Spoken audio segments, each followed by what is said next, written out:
Assalamualaikum warahmatullahi wabarakatuh. Selamat pagi anak-anak. Kali ini kita berjumpa lagi dalam materi IPA pada materi gimnospermi. Ini materi kelas 9 semester 1. Kita awali dengan siklus tumbuhan gimnospermi. Apakah gimnospermi itu? Tumbuhan gimnospermi atau tumbuhan berbiji terbuka, yaitu tumbuhan yang bijinya tidak tertutup kulit buah. Kita ambil contoh, tumbuhan gimnospermi itu adalah pohon pinus, pohon ginkgo, atau yang sering kita lihat itu contohnya pada pakis haji, pada melinjo.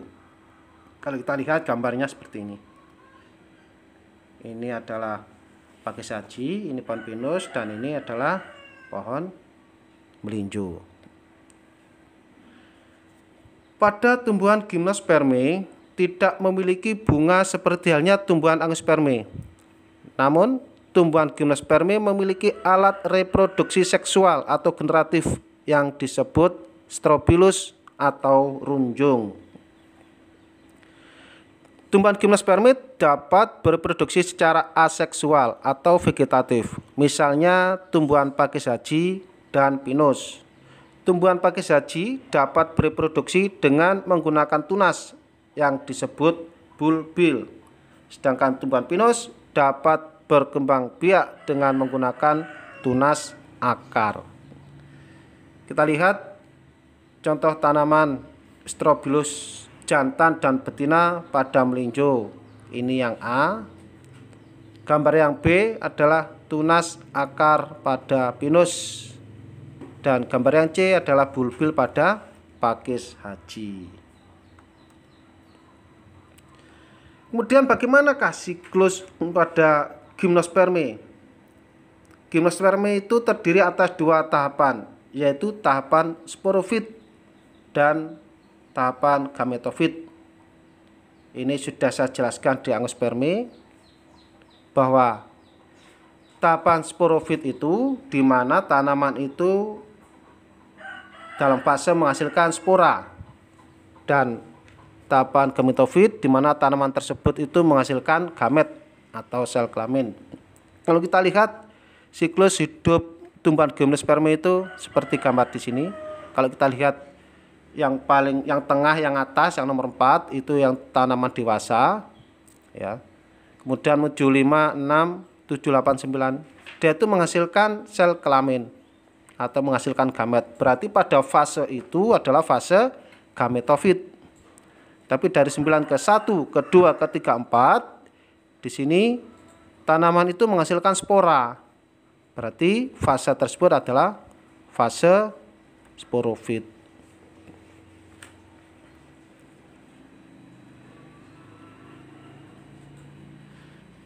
Kemudian tumbuhan gimnospermi mengalami pergiliran keturunan dari fase gametofit dan menuju fase sporofit. Ini kalian lihat dari gambar di atas tadi, bisa kalian diskusikan dengan temanmu atau dengan kakak atau dengan nenek.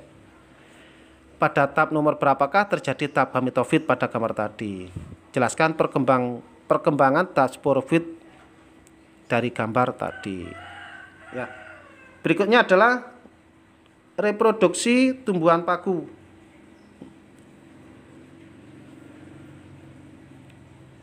Semua tumbuhan paku tidak menghasilkan bunga. Namun demikian, tumbuhan paku juga tetap dapat menghasilkan sel kelamin dalam reproduksinya. Tumbuhan paku dapat mengalami reproduksi secara aseksual maupun seksual. Contoh tumbuhan paku adalah gambar berikut. Yang A ini adalah tumbuhan paku ekor kuda, yang B adalah pteris. Tumbuhan paku yang dapat kita amati berada dalam tahap sporofit karena dapat menghasilkan spora. Jika kadar air pada kotak spora berkurang, kotak spora akan sobek dan mengeluarkan spora yang ada di dalamnya. Spora akan tersebar dan akan tumbuh menjadi protalium jika lingkungannya sesuai untuk tumbuh.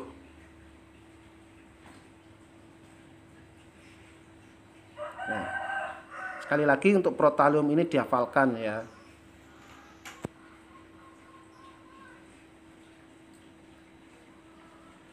Tahap gametofit dimulai ketika protalium tumbuh. Protalium akan berkembang dan menghasilkan antheridium dan archegonium. Apa itu antheridium dan archegonium?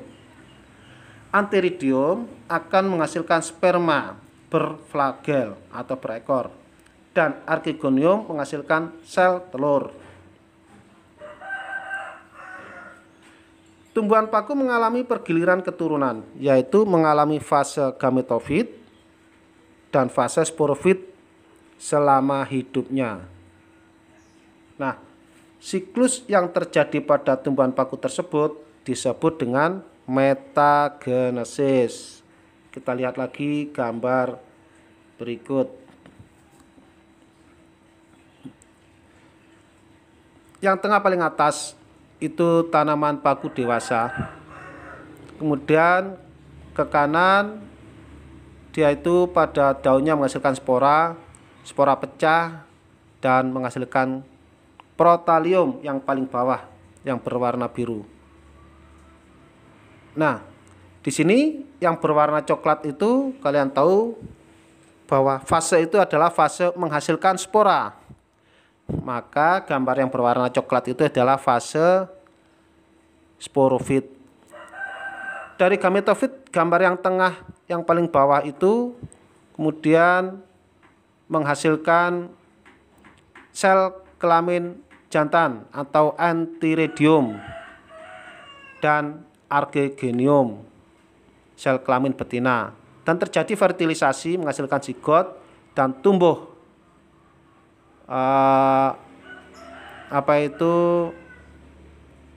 tanaman baru ya, atau sporofit muda. Nah, dari gambar biru ini kan menghasilkan sel kelamin atau menghasilkan gamet. Maka gambar biru ini kita sebut dengan fase gametofit.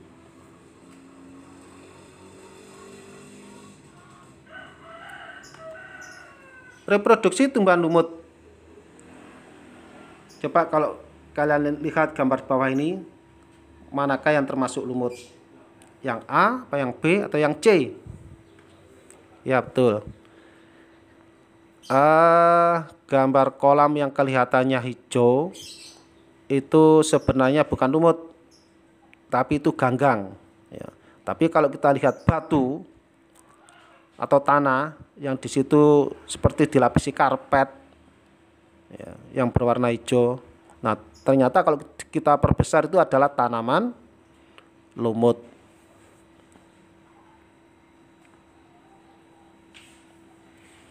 Beberapa contoh lumut. Kalian lihat gambar di situ ada A. lumut hati, B. lumut tanduk, dan C. lumut daun. Tumbuhan lumut dapat mengalami pergiliran keturunan seperti tumbuhan paku. Tumbuhan lumut yang kita jumpai berada pada tahap atau generasi gametofit karena dia menghasilkan gamet. Tumbuhan lumut mengalami reproduksi aseksual melalui kuncup atau gemai yang melakukan fragmentasi.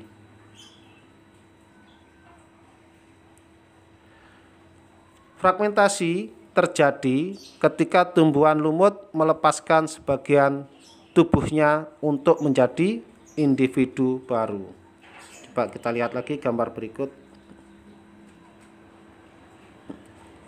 Ini adalah siklus hidup lumut. Ya.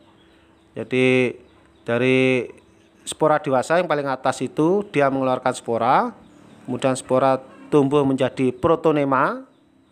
Nah, protonema ini menghasilkan antheridium dan archegonium. Kembali terjadi fertilisasi, timbul zigot, dan muncul sporofit muda. Dari yang atas lewat sebelah kanan. Ini adalah karena menghasilkan spora adalah fase sporofit. Dari protonema kembali lagi ke lumut dewasa itu adalah fase gametofit.